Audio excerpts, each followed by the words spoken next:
आज भी हमारे पूज्य तटीय स्थान वाले महाराज जी, स्वामी जी की परंपरा में उनका इतना स्नेह प्राप्त होता है। हर कथा में प्रथम दिन तटीय स्थान से, चाहे पूरे भारत में कहीं कथा हो, तटीय स्थान से प्रथम दिन प्रसाद आता है व्यास मंच पे।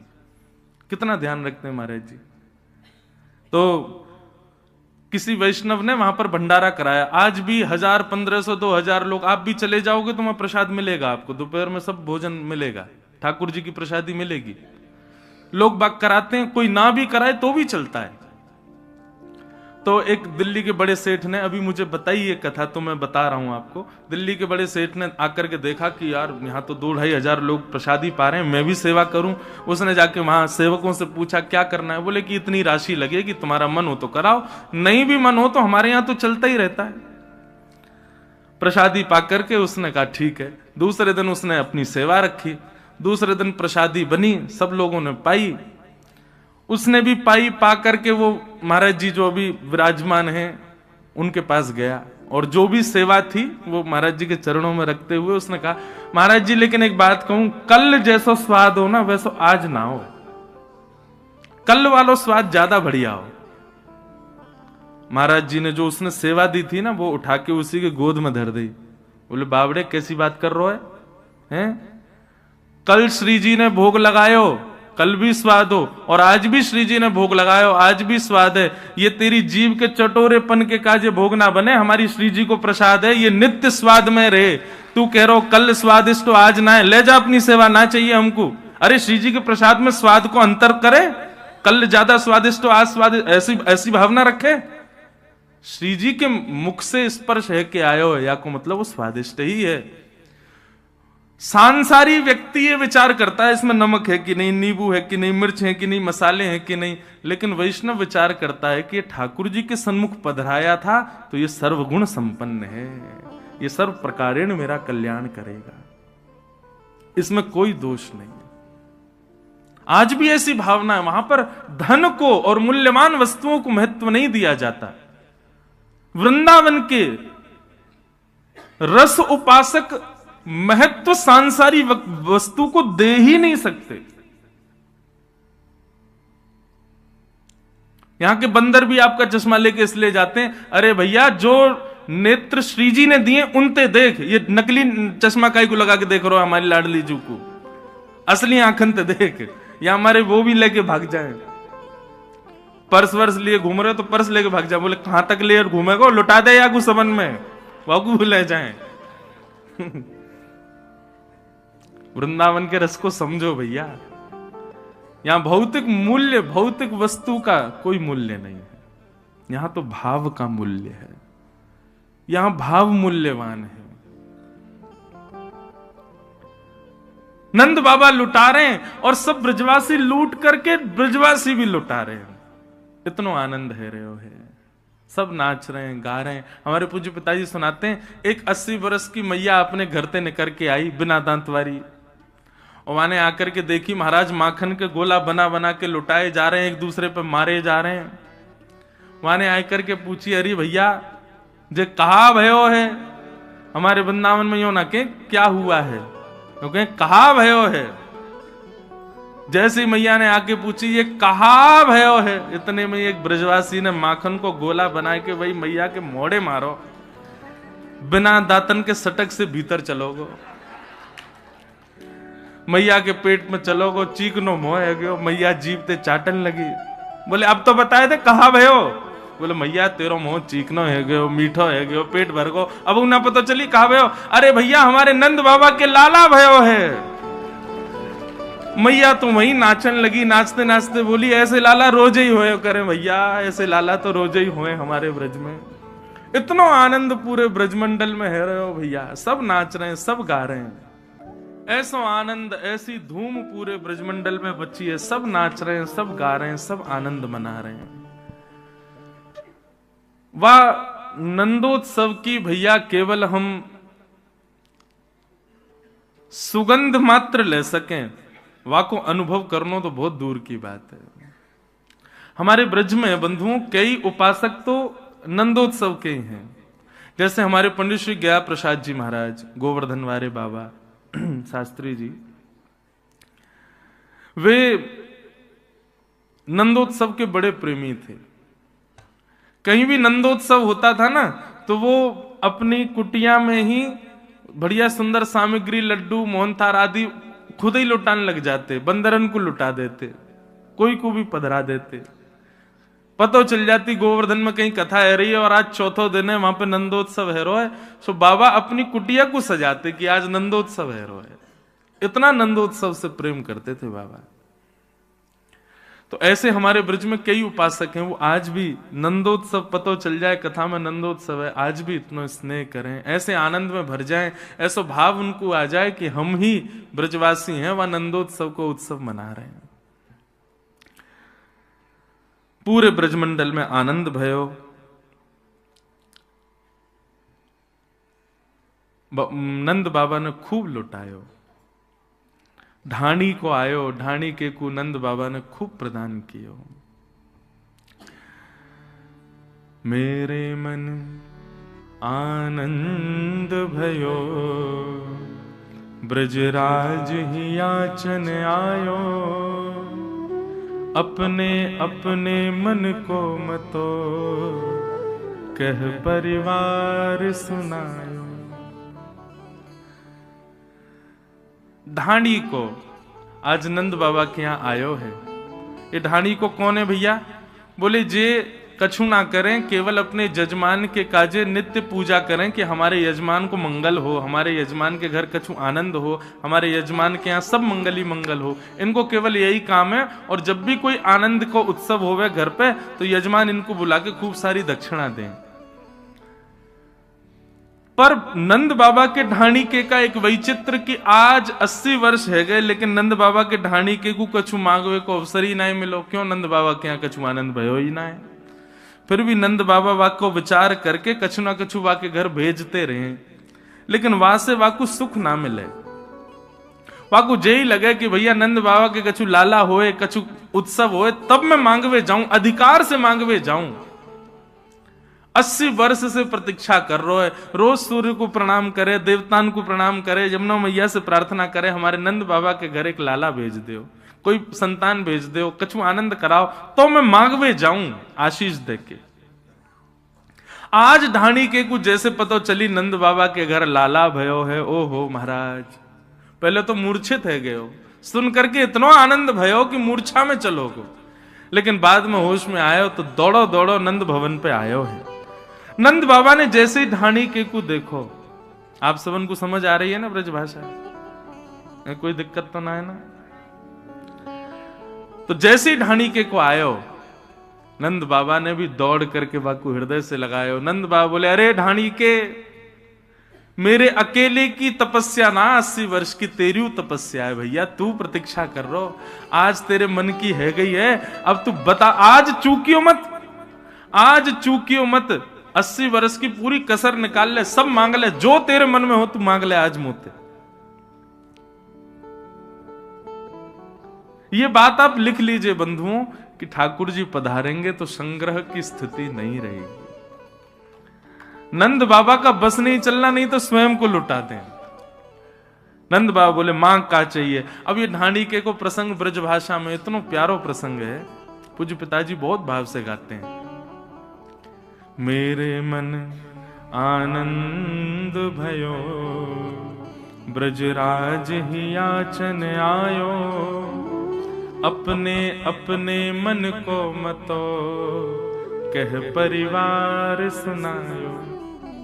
मैं आज आपके पास जब मांगवे आने लगो तो मेरे परिवार के लोगों ने पूछी कहां जा रहे हो, मैंने कि अरे नंद बाबा के लाला भयो है, मेरी अम्मा नाचन लगी, मेरे बालक नाचन लगे, मेरी घरवारी नाचन लगी, सब पूरे घर में सब नृत्य करने लगे। बोले भैया आज हमारे यजमान के घर लाला भयो है। सबन ने अपनी अपने भाव रखे, कछु कछु मांगो है, मैं आपकी आज्ञा हो तो बताऊं। नंद बाबा बोले हाँ बता, कहा चाहिए? बोले तेरे तात कहो समुझाए राय सो, जाए आशीषा दीजे। मेरे बड़े भैया ने कहिए कि भैया नंद बाबा के लाला को मेरी तरफ से आशीर्वाद दियो और बधाई में मेरे काजे कहा लाएगो? बोले कहा लाऊं? बोले 200 भैंस दूध मन मन की मेरे काजे लीजो। 200 भैंस लेके आई और कैसी भैंस? बोले एक भैंस के नीचे 1 मन दूध हो, मतलब एक भैंस 1 मन दूध देती हो। नंद बाबा बोले हे ढाणी के, तेरी उम्र कितनी है गई? बोले 100 के आसपास। और तेरे भैया की? वो भैया उचल लो होगो 150 के आसपास। अब भैया द्वापर में तो बड़ी उम्र होती सबकी। बोले 150 की उम्र में 200 भैंसन को दूध पी के कहां जाएगा भैया? और 1 मन दूध एक गई, एक भैंस थे, 200 मन दूध रोज होगा तेरे घर में, कहा करेगो भैया या को? बोले व्यापार आदि करेंगे। बोले देख भैया, हम लोग सात्विक लोग हैं, भैंस वैंस ना पालें, हमारे घर पे भैंस तो है ना है, और दूर दूर तक ब्रजमंडल में कोई भैंस है ही ना है। ठीक है, तेरे भैया की ज्यादा ही इच्छा है तो कहीं से मंगवा के वाको भिजवा देंगे। ठीक है, 200 भैंस देंगे। और बता क्या चाहिए तो? बोले मैं अपने बड़े भैया की बात मान के आने लगो। इतने में ही तापाछे आछे समझाए तिनके जेठे भैया, वाके काजे दीजो बाबा सुभग 700 गैया। मेरो एक और बड़ो भैया है, वातु बड़ो भैया। नंद बाबू बोले बाकी उम्र कितनी है? बोले वो 200 साल को है गो। बोले वाह, 200 भैंसन को दूध ये बीचवारो पीवेगो, 700 गैया को दूध वो बड़ो वारो पीवेगो। 700 गैया चाहिए? बोले हाँ चल भैया, गैया तो हम देंगे। गैया तो तू चाहे 700 नहीं, तू 7000 ले जा। 9 लाख गाय है नंद बाबा के भवन में। ठाकुर जी अरे गेरे ना भय भैया, खूब सोने की चम्मच मुंह में आइए सीधे, ऐसे घर में आए ठाकुर जी। और लाल जी भैया विचार ना करें, तो हमारा विचार है। ब्रज के कोई भी व्यक्ति गरीब नहीं है, ब्रज पूरा समृद्धवान है। और समृद्धवान किस भाव से? ब्रज में धन लक्ष्मी तो महाराज लोटी पड़ी रहे ब्रजमंडल में, लक्ष्मी तो ऐसी ही लोटी भई है। ब्रज के लोग तो भाव और प्रेम के समृद्धवान है। ब्रज के लोगों में जैसो प्रेम है, ऐसो कहीं ना मिलेगा आपको। तो वाक्य काजे 700 गैया दियो। अच्छा 200 भैंस है। मुनीम जी लिखते जाओ भैया, जो जो कह रहे हो सब देंगे याकू। बोले और बता?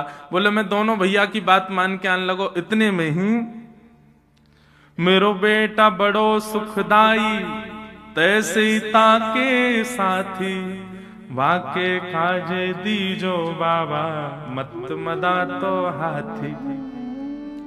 मेरो बेटा बोलो कि भैया मैं जाऊंगा नंद बाबा के लाला को आशीर्वाद देवे, लेकिन बाबा ऐसे ना जाऊंगा, तो अपने सखान के संग जाऊंगा। नंद बाबा बोले तो फिर बातें कहो, अपने सखान के संग आ जाए, पूरी टोली लेके आए, सब व्यवस्था कर देंगे हम। बोले ऐसे ना आवे गो। बोले तो?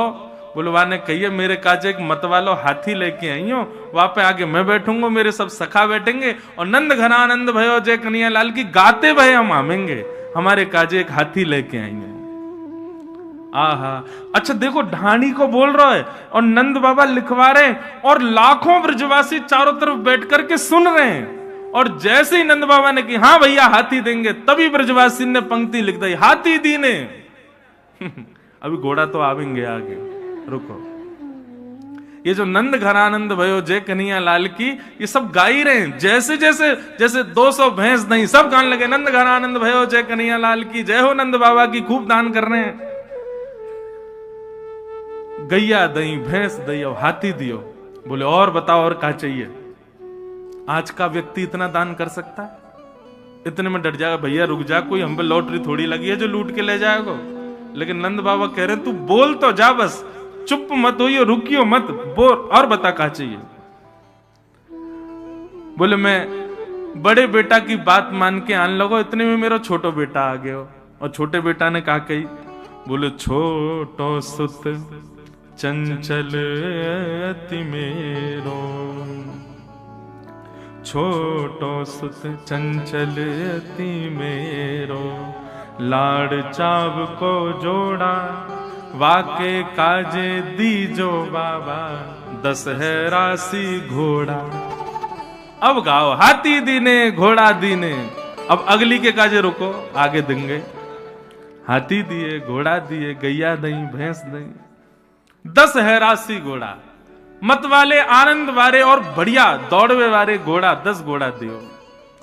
नंद बाबा बोले देंगे भैया, हाथी देंगे, घोड़ा देंगे, सब देंगे, और बता और क्या चाहिए? बोले मैं छोटे बेटा की बात मान के आने लगो, इतने में बड़े बेटा को अभी भी ब्याह भयो मेरे को। मेरी बहू आ गई घूंघट करके और कहा बोली, बेटा बधू लाज तजमो सो घूंघट मुख दे बोली। मेरे बेटा की बहू आई और आकर के मुंह से बोली, ससुर जी, पिताजी, मेरे पिताजी ने आपके लाला से मेरो ब्याह यामारे कियो क्योंकि आप नंद बाबा के ढांडी के हो। सबन ने यही कही मुंह से आके, अरे भैया नंद बाबा यजमान है या के घर में ब्याह कर ले, खूब आनंद में रहेगी, खूब सुख समृद्धि रहेगी, नंद बाबा खूब दान करेंगे। लेकिन आज इतने वर्ष मेरे ब्याह को हुए गए, आज तक कोई दान मुंह को दिखो ना है। आज नंद बाबा के लाला भयो है, पिताजी मेरे काजे कहा लाओगे? बोले बता बेटी तो को कहा चाहिए? बोले मेरी तरफ से लाला को खूब स्नेह करियो और नंद बाबा से जाके कहियो मैं उनकी भी बहू हूं, या मारे नख सिकसों गहनों सब ले हो, तीहर से ती चोली।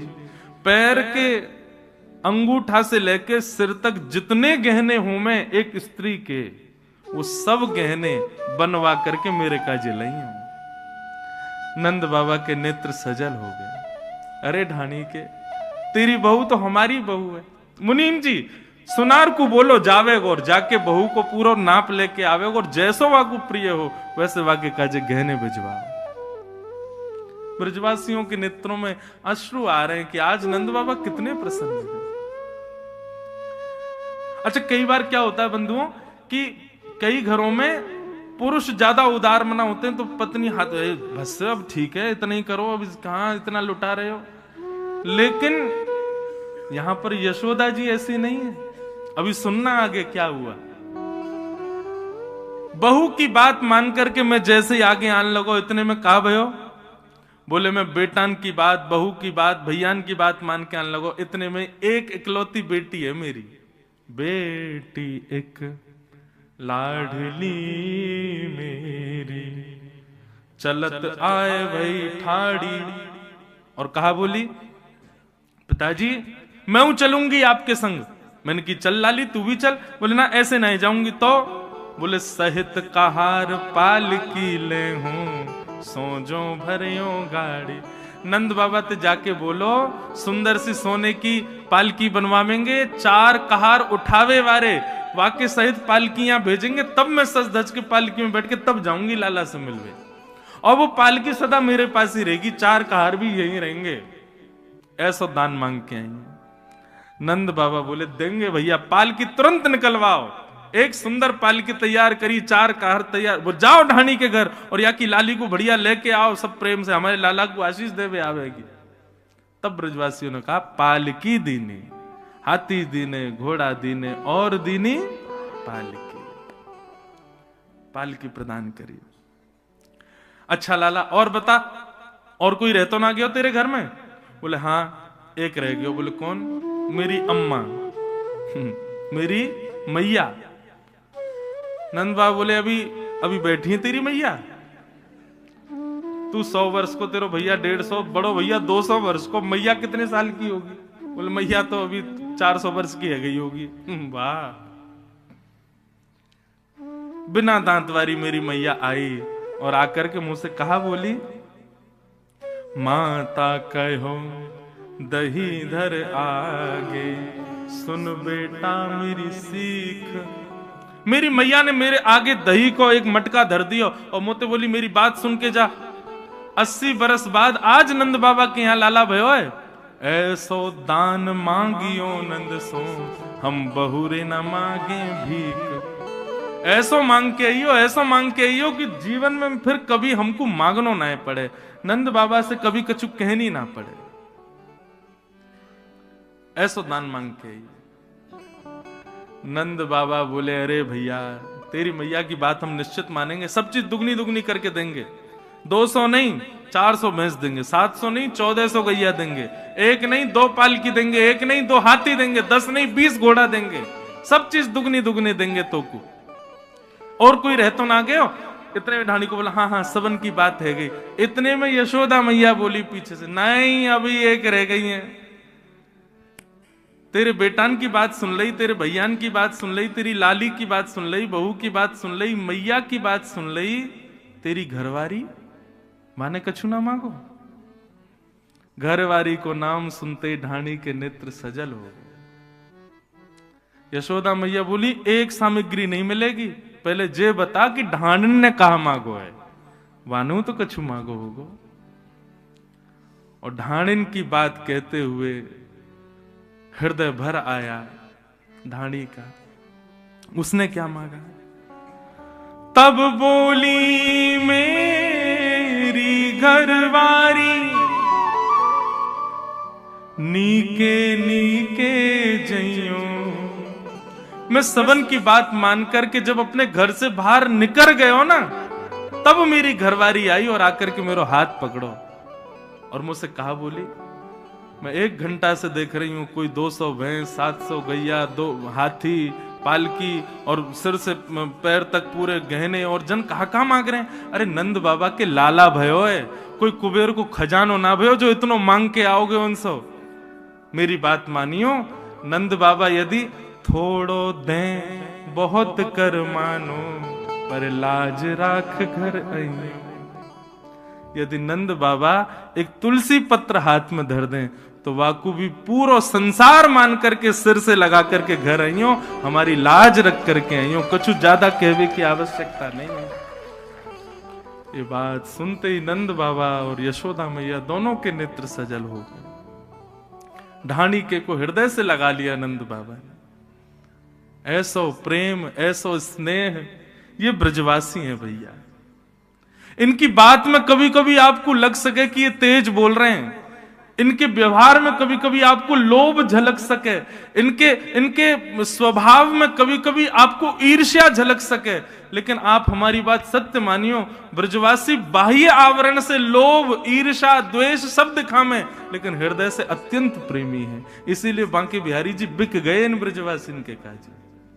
ये व्यवहार में ऐसा कर सकें कि आपको लगे कि ये क्रोधी हैं, ये लोभी हैं, ये द्वेषी हैं, ये ऐसे बोल रहे हैं, ये अल्हड़ हैं, लेकिन हृदय से प्रेम को अगाध समुद्र है ब्रजवासी को।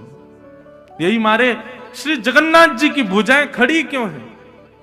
ये भुजाएं ऐसी क्यों हैं? ये प्रेम विगलित स्वरूप क्यों है श्री जगन्नाथ जी? जगन्नाथ जी पिघले हुए देवता हैं ब्रजवासियों की याद में। जब द्वारिका में रोहिणी मैया ब्रज लीला सुना रही थी कृष्ण पटरानियों को, उस समय कृष्ण, सुभद्रा और बलराम जी दोनों द्वार पर बैठ करके ब्रज की लीला सुन रहे थे, और लीला सुनते सुनते प्रेम की 10वीं अवस्था पार हो गई। आंखें पिघल गई, हाथ पिघल गए, पैर पिघल गए, पूरा अंग पिघल गया, और ब्रजवासियों की याद में दोनों भुजाएं खड़ी हो गई कि अरे भैया कोई लाओ इन ब्रजवासियों को मेरे हृदय से लगा दो। ब्रजवासी वल्लभ सदा मेरे जीवन प्राण, इनको ना ही बिसारी हो मोहे नंद बाबा की याद। तभी प्रकट हो गए श्री जगन्नाथ महाप्रभु। ये ब्रजमंडल के परकोटे में जितने ब्रजवासी हैं ना, इनके प्रेम के, इनके प्रेमी का स्वरूप है श्री जगन्नाथ जी का। ऐसा वर्णन आता है जगन्नाथ जी की लीलाओं में कि प्राचीन काल में जब इतने साधन नहीं थे ना, ब्रज से जगन्नाथपुरी पहुंचने में महीनों लगते थे, तो उस समय वृंदावन से यदि कोई ब्रजवासी निकलता था ना जगन्नाथपुरी के लिए, तो वहां मंदिर में बैठे हुए श्री जगन्नाथ जी का श्री विग्रह ऐसे झूमने लग जाता था अपने आप। और पुजारी जाकर के देखते जगन्नाथ जी झूम रहे, जाकर के निवेदन, जय जय आज कैसे झूम रहे हो? बोले अरे भैया बस कछु दिनान की बात है, एक ब्रजवासी मेरे दर्शन को आ रहा है, वाके काजे उत्तम व्यवस्था कर दो, वाके काजे भोजन की व्यवस्था कर दो। और सुनो, जब वो आवे ना, बाकी इनको तो दूर से दर्शन कराए दियो, लेकिन वह ब्रजवासी को चुपके तो मेरे हृदय से लाके लगाए दियो। मेरे हृदय की ताप तभी बुझे जब ब्रजवासी मुंह को हृदय से लगाए। ये परब्रह्म परमात्मा जगदीश्वर त्रिलोकी नाथ के शब्द हैं ब्रजवासियों के लिए।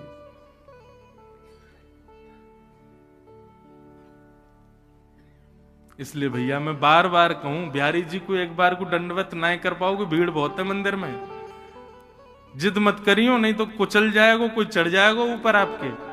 बिहारी जी से बढ़िया तो मंदिर से बाहर आके कोई ब्रजवासी को दंडवत कर लियो, बाको प्रणाम कर लियो, वो श्रेष्ठ है। आप लोग बिहारी जी को अपने हाथ से भोग नहीं पवा सकते, तो कोई ब्रजवासी को बैठा लियो, सुंदर सुंदर पकवान बना के अपने हाथ से पवाई दियो और यही विचार करियो कि बिहारी जी पा रहे हैं। आप विश्वास मानो, ये ब्रजवासीन से जो आपको प्रेम बढ़ेगा ना, ठाकुर जी को प्रेम आपसे बढ़ जाएगा। मैं कभी कभी कथाओं में कहा करता हूं कि हमारी भक्ति पुष्ट हो रही है, इसको पहचाने कैसे? हम जो कर रहे हैं, हमारी जो भक्ति है वो सही मार्ग पर चल रही है, ठाकुर जी उससे प्रसन्न है, इसका पहचान कैसे किया जाए? तो दो पहचान है भैया। पहली पहचान, गौशाला में जाओ, गैया से यदि भय नहीं लगे, गैया के गौमूत्र गौ गोबर से घृणा नहीं हो, गैया को कुछ पवावे में आपको भय नहीं लगे, गैया से गले लगवे को मन करे, गैया की सेवा करवे को मन करे, वाके गौमूत्र और गौ गोबर के प्रति घृणा नहीं हो, तो समझो आपकी भक्ति पुष्ट है। और दूसरो, वृंदावन में बिहारी जी से ज्यादा ब्रजवासी प्यारे लगन लगे, तो समझो कि आपकी भक्ति पुष्ट है, आपकी भक्ति श्रेष्ठ है। ये ब्रजवासी हैं भैया।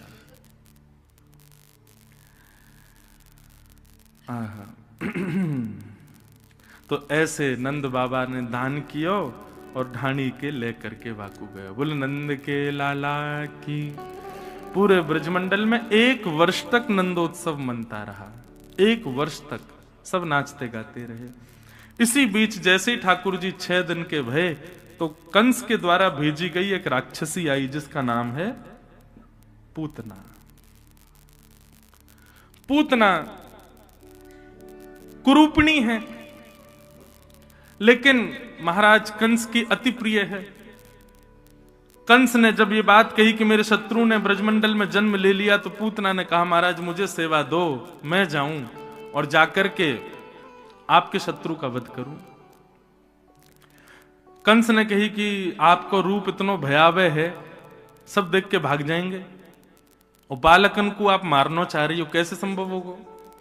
पूतना ने अपनी राक्षसी विद्या से अपने रूप को बदल लिया और कहा मैं रूप बदल करके जाऊंगी, अति सुंदर बन के जाऊंगी, अति सुंदर बन के जाऊंगी। और पूतना रूप बदल करके अति सुंदरी बन करके ठाकुर जी के दर्शन को जा रही है, ठाकुर जी को मारवे जा रही है।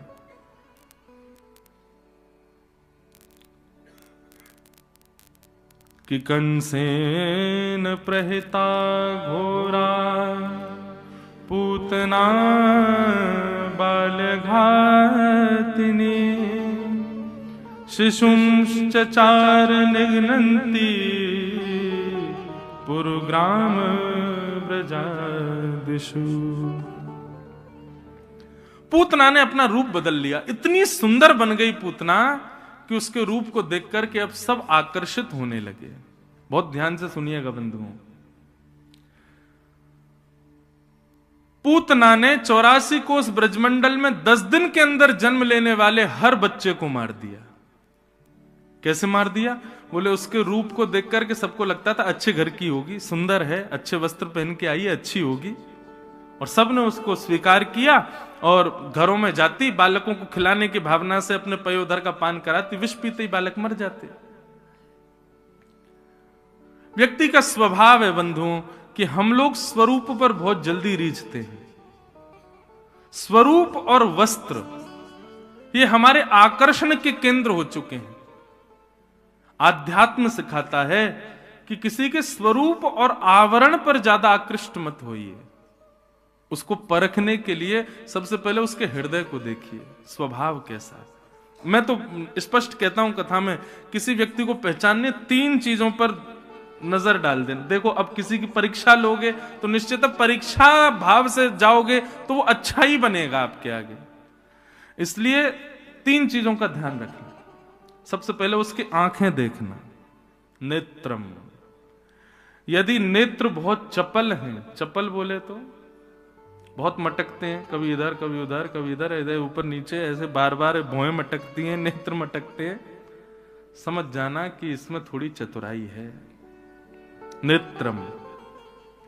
दूसरा परिचय है उसकी वाणी, वक्त्रम। शब्दों का चयन देखिएगा, सुनिएगा क्या बोलता है, किन शब्दों का प्रयोग करता है। उन शब्दों से पता चल जाएगा कि व्यक्ति कैसा है। और तीसरा उसके विकार। वो जब बैठता है तो बैठता कैसे, चलता है तो चलता कैसे है, लेटता है तो लेटने की प्रक्रिया क्या है, खाता है तो मुंह कैसे चलाता है। अब ये सब अटपटे लगेंगी बातें, लेकिन भैया देखो, अगर सद संबंधी चाहिए तो इन 3 चीजों का विचार करो। नेत्रम वक्त्रम विकारेण, इन 3 चीजों पर ध्यान रखो। नेत्र गंभीर हैं, नेत्र स्थिर हैं, तो निश्चित है कि इसका हृदय भी स्थिर है। बहुजल्पिक नहीं है, कम बोलता है, अल्प शब्दों में ही अपनी बात रखता है, तो निश्चित है कि ये संबंध बनाने योग्य है। उसकी चाल चलन उठना बैठना सब सम है, समत्व है, सब में ज्यादा जैसे कई लोग सोफा पे भी बैठते हैं तो बड़े विचित्र बैठते हैं। एक महाराज मैं कहां तक कहूं, कथा भी सुनते हैं कई लोग तो ऐसे पढ़ के सुनते हैं, ऐसे पढ़ के सुनेंगे महाराज की जैसे लाट साहब बैठे हैं सामने। कई लोग घरों में भी ऐसे सोते हैं, ऐसे बैठते हैं, विचित्र उनकी स्थिति होती है। निश्चित है कि ये इन तीनों में यदि दोष है तो व्यक्ति में दोष होगा। इन तीनों पर विचार करो। पर हम लोग क्या करते हैं, हम तीनों पर विचार नहीं करते, हम केवल रूप देखते हैं और वस्त्र देख लेते हैं कि हाँ ये अच्छे हैं तो ये अच्छा ही होगा। हमारे वृंदावन में जाओ, हरिदासी परंपरा, हरिवंशी परंपरा के वैष्णवों को देखो, महाराज 2 जोड़ी वस्त्र हैं, उसी में ही पूरा जीवन निकाल लें। चंदन के पूरे मुंह पर ऐसे आप लोग क्रीम लगाओ, वो ऐसे पूरे चंदन ब्रजरज पूरे मुंह पे लगाए घूमते हैं, हाथ में नाम जप माला होगी। अच्छा, कई वैष्णव बड़े सुंदर बन के घूमते हैं। मैं थोड़ा कभी कभी बोल जाता हूं ज्यादा, लेकिन मुझे ऐसा लगता है वृंदावन में श्रृंगार का अधिकार केवल श्याम सुंदर और किशोरी जी का है। हमको तो सामान्य रहना चाहिए, हमको तो सहज रहना चाहिए। आप कहोगे महाराज जी श्रृंगार आप ही कहते हो, जिन भेषा मारो सांवरो रीझे में सोही भेष धरूंगी। अरे मतलब मीराबाई कह रही हैं ऐसे सहज बन के रहो, ऐसे सरल बन के रहो कि तुमको अपना श्रृंगार खुद ना करना पड़े। एक दिन श्याम सुंदर तुम्हारा श्रृंगार करवे आमे, किसी दिन लाल जी आमे। कुम्मन दास जी का एक पद है, बहुत सुंदर पद है। तू है सखी बड़ भाग बड़ी, नंदलाल तेरे घर आवत है। तू है सखी बड़, गाँव सब लोग ऐसी सखी बनो कि लाल जी घर आवे श्रृंगार करवे।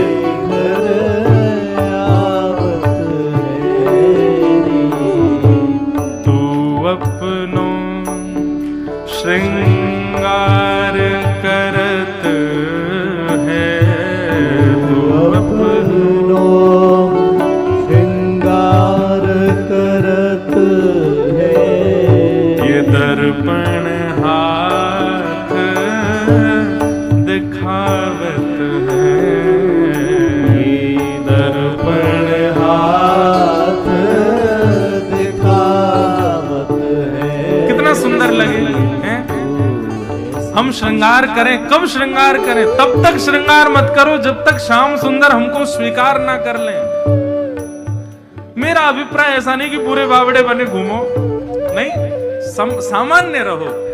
ज्यादा श्रेष्ठ मैं दिखूं सबको, ऐसा भाव मत रखो। अरे श्रृंगार हम किस लिए कर रहे हैं? एक गृहिणी अपना श्रृंगार तब करती है जब उसका ब्याह हो जाता है, जब उसके प्रियतम उसके पास आ जाते हैं। हमारे प्रियतम आ गए क्या हमारे पास में? नहीं आए ना, तो फिर श्रृंगार क्यों? श्रृंगार को बचा के रखो। कब के लिए? बोले जब लाल जी आएंगे, जब राधा रमन लाल आएंगे, जब बिहारी जी जीवन में आ जाएंगे, वो हमको स्वीकार कर लेंगे, हमारे आगे दर्पण लेके बैठेंगे, तब हम अपना श्रृंगार करेंगे। तू है सखी बड़ भाग बड़ी, नंदलाल